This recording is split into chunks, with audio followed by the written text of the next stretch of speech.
All right, Andrew's got us in the room of requirement, we kind of went casual mode on the outfit here, wearing a nice jumper. And I think that's a good jumping off point for the personalization of the space as well. Not just your character and the visuals of your character, but actually this space is a place that you can make your own. Yeah, it was super important to us that this space really did feel like your reflection as a wizard. So you can change the architecture in here. What? Different themes throughout, starkly different themes, to really just hammer home that this is yours. Oh my God! What? This is beautiful. We never expected that to be. Oh my God. That's the thing, is not only can you change the architecture here, but you can actually conjure little objects into this space, as you can see. So there's like statues that you can do, and ornaments and tables and rugs and just a bunch of little things that really flesh out the space and bring it to life. Oh my God, because like we had an idea that those places where you brew stuff, that's where you can change, but you can do all of this. Where do you even get this stuff? Like there's a furniture store?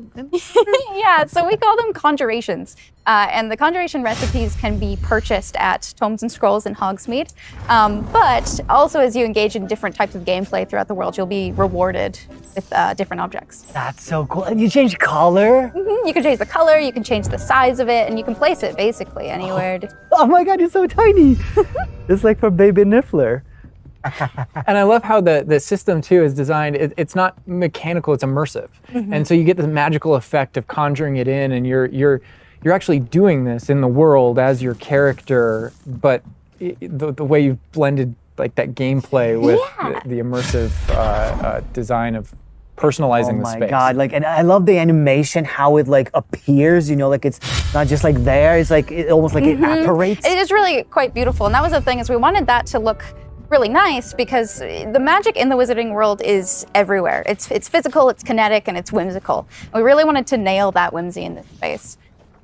Another thing that I wanted to discuss is that not only can you like conjure things and you can change their look, but you can do that with the utility objects as well. So you can see that we have planting pots and potion stations, and you can change the look of those as well.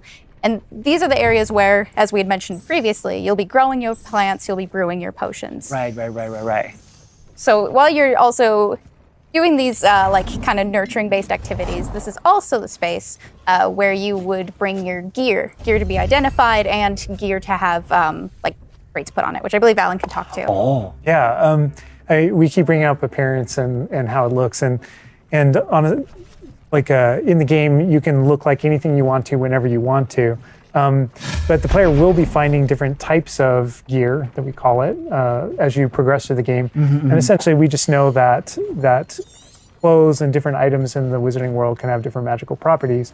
And as you explore and as you adventure and as you defeat enemies, you're going to be finding different pieces of gear that have different abilities, and that can help you in your journey and are a major part of you kind of growing as a wizard and advancing as a wizard. Oh, and so there's a huge list. And not all the time, whenever you get a new piece of gear, you don't necessarily know exactly what it does. And so there is a station inside of the room of requirement that you can conjure. It's one of the first things you conjure, called an identification station, where you can actually bring that gear that you're uncertain about and learn what its abilities are. Right, yeah, that's so cool. And then as this space advances even further, and the space will eventually grow its own rooms, and you're going to get new recipes, you know, like Mackenzie's talking about, all these different things keep expanding. And as it expands, eventually you're going to earn what we see here, which is called a loom.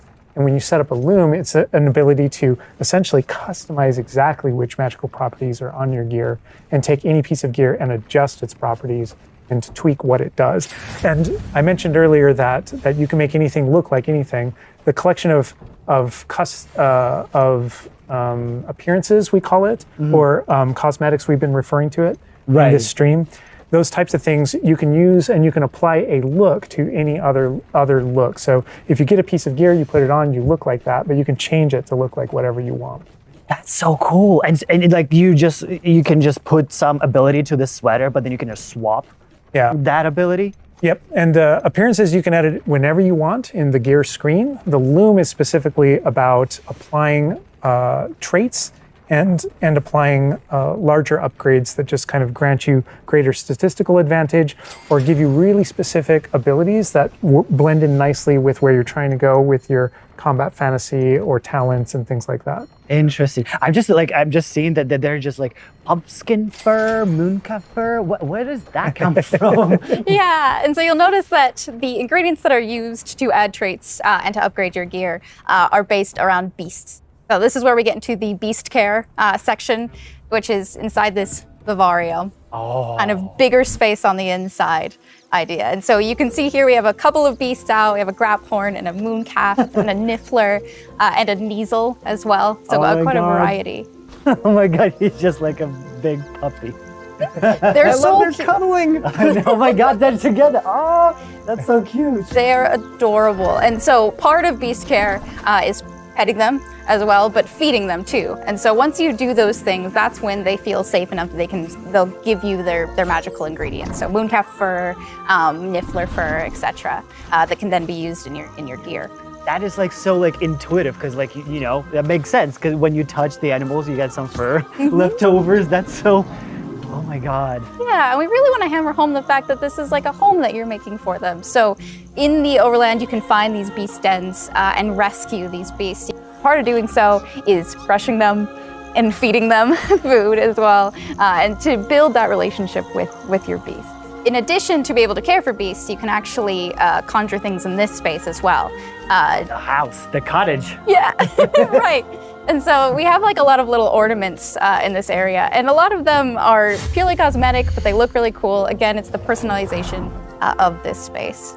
Oh my goodness, no, this is like, I'm gonna spend 8 hours just designing this whole area to personalize. This is like cool, it's like you have this little play area, like a personalized fish tank, so to say, just for the creatures. I love it. Yeah, no, totally. And there's like a decoration aspect, but there's also, we were saying inside as well, is there's a utility aspect to it too. So as you progress in the game and you're able to purchase more conjurations, you're able to speed up your process. So one of them, for example, is the food processor, which allows for the beast in the space to automatically get feed, so you don't have to do it manually. And so you're really building the progression for yourself here. In addition, there's also a toy box where you can play with your beasts. You'll see here, yeah. So you can, there's a bunch of toys in it, and each beast has their own favorite toy. So as you can imagine, the mooncalf really likes the moon ball, or the kneasel, as like a little cat, really likes to chase the yarn ball as well. Right. And they're super cute. Oh my God. Watching them, it's so cute. And the big thing we really wanted to hammer home is that the world is a dangerous place. And so by going and rescuing these beasts and bringing them back here and caring for them, you're really helping them out. There's poachers in the overland who hunt these beasts for their material. So instead, you're caring for them. You're giving them a home. Right. Oh my God, this graphorn is just gigantic. But he looks like my dog. He looks like my dog right now for sure. You could actually name them as well. So like your dog. So getting back into that personalization, you know, yeah, we didn't want you to just like throw in, oh, here's a graphorn in here. Like this can be named whatever Andrew's about to name them. Bruce. That's a good name. You know, we've created this really nice space, and you can get additional vivariums, correct? It's a different kind of aesthetics and looks to where you're keeping your beasts and caring for them. Progression is a big part of this space as well. So as you progress through the story, you will unlock more vivariums. So as you can see, this one's quite meadow themed, big, open, bright, but there's other ones, say like a swamp that you might encounter. And it's really a visual effect and more space for your beast.